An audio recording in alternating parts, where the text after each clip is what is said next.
pour votre 25e anniversaire, l'équipe de l'URLS s'est lancée un petit défi cocasse sur Facebook.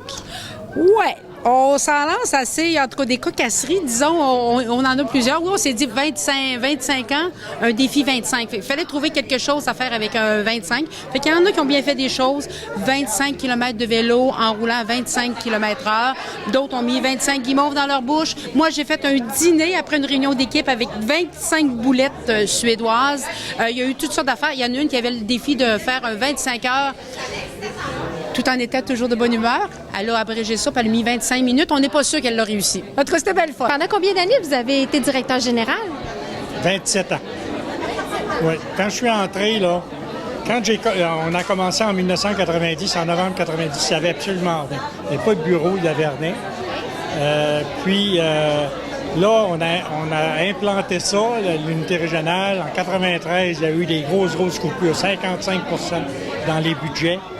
On a réussi à se maintenir jusqu'en 98 quand il y a eu une relance par le dépôt par le ministre Chevrette qui a déposé un projet de relance. Ils ont changé le nom, l'unité régionale, ils ont changé les membres du conseil d'administration. Il y a eu toutes sortes de modifications comme ça. Et là, ça a été comme la relance du loisir et du sport au niveau du Québec. Tu es responsable du programme Actif. Peux-tu m'en parler?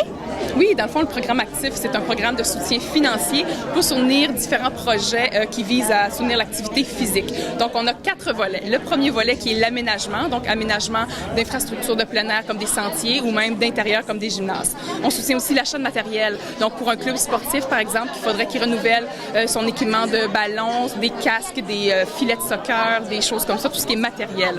On soutient également les sorties de plein air, donc un club de plein air, par exemple, qui voudrait aller faire une randonnée dans le parc de la Gaspésie ou autre, on peut soutenir ces sorties-là. Et finalement, les activités d'initiation, donc un groupe qui voudrait apprendre un nouveau sport, faire venir un professionnel pour apprendre un nouveau sport, c'est quelque chose qu'on soutient également.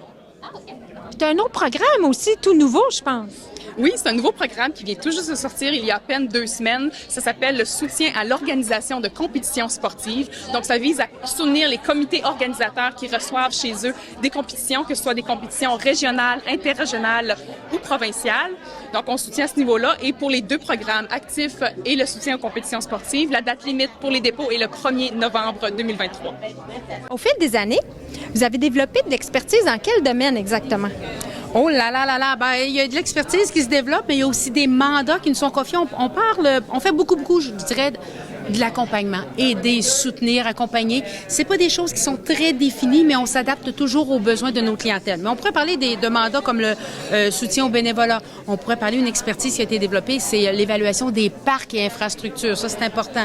On pense au plein air. On pense au loisir pour les personnes handicapées, qui est un mandat qu'on a, mais qui est très important, puis qu'on travaille beaucoup là-dessus. Le sport, promotion de l'activité physique. Alors, c'est pas mal tout autour de ça. Pensons loisir, sport, activité physique, plein air. Saines habitudes de vie, on ne fait que ça à longueur de journée. Dans nos mandats, on a le soutien de nos organismes du milieu. Donc, on a à chaque saison, on sort un calendrier de formation pour offrir des formations sur différents sujets. Donc, cet automne, on a des formations autant sur le loisir culturel que l'entretien des infrastructures récro-touristiques. On a aussi des formations pour l'événementiel, pour comment adapter aux personnes qui vivent avec un handicap un événement. Puis, on a aussi des formations de gestion d'OBNL, donc tout ce qui est rôle et responsabilité au sein d'un CA, puis aussi comment accueillir des nouveaux membres au sein du CA. Donc, plusieurs formations à venir cet automne. Il reste que le travail de terrain est terriblement important, l'animation des milieux. Parce qu'on peut avoir le plus bel équipement de loisirs, mais s'il n'y a pas d'animation pour l'équipement, ça ne donne pas grand-chose. Il n'y a pas d'activité qui se développe. Donc, le rôle de l'unité régionale, c'est un peu ça. C'est de faire de l'animation dans les différents milieux. Si on pense à il y a 25 ans, si on pense aujourd'hui, le loisir, le sport, le plein air, les saines habitudes de vie, ça a beaucoup évolué dans notre société. Je dirais pas merci à la COVID, mais il y a eu une grande reconnaissance. Il y a eu une évolution auprès des gouvernements, auprès du financement, mais aussi la reconnaissance des unités régionales, du travail qui est fait. C'est vraiment, on sent depuis quelques années la reconnaissance par le ministère de l'Éducation de tout ce qu'on fait dans chacune des régions, mais collectivement.